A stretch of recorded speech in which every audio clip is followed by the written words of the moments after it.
Kọmishọna etiti na-anọchite anya gọọmenti etiti na Anambra steeti n'ọnọdụ agụmọnụ Maazị Chidi Ezeoke amalitego ọzụzụ abalị 10 bụ nke a ga-enye ndị niile ga-abụ ndị isi ga-enye ọzụzụ maka agụmọnụ nke afọ 2023. Nyabụ ihe mmemme bụ nke na-aga ugbu a were ọnọdụ na Archbishop Obiefuna Retreat Center nke dị n'Ọkpụnọ. Ọ dọtara ndị dịgasị iche iche bụ ndị ga-esonye bụ ndị sitere South East Zone. Onye ọlụ anyị Blessing Uchendu n'ebe a ma wetara anyị ozi a.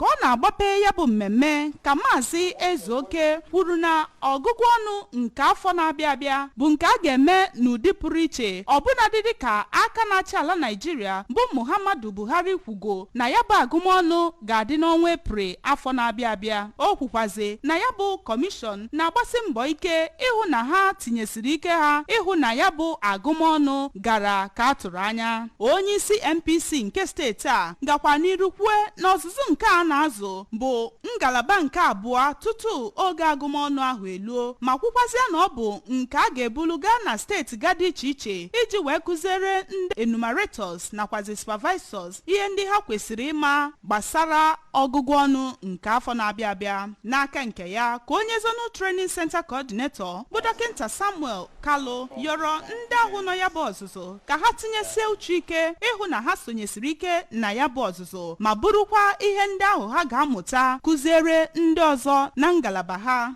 N'aka nke ya ka onye Anambra State Director nke NPC bụ Dọkịta Joakim Olasi kwuru na mba ọwụwa anyanwụ nwere ebe abụọ a na-enye ya bụ ọzụzụ, otu na Ebonyi ọzọkwa na Anambra, ebe Anambra nwere 206 ndị nọ na ya bụ ọzụzụ ma kwukwazie na ha nwere ihe niile a ga-eji wee nye ha ọzụzụ ahụ. Ụfọdụ ndị sonyere na ya bụ ọzụzụ nke gụnyere Uchechukwu Peter Tochukwu Ọgụegbe kwuru mkpa ọ dị inye aka na mgbasa ozi nke ime obodo ya nakwazi n'igwe eji ekwu okwu, nzukọ obodo, ụlọ ụka nakwazi n'ahịa iji wee mee ka ndị mmadụ mara uru ya bụ agụmọnụ bara. Site n'Ọka, abụ m Blessing Uchendu maka akụkọ ụwa ABS.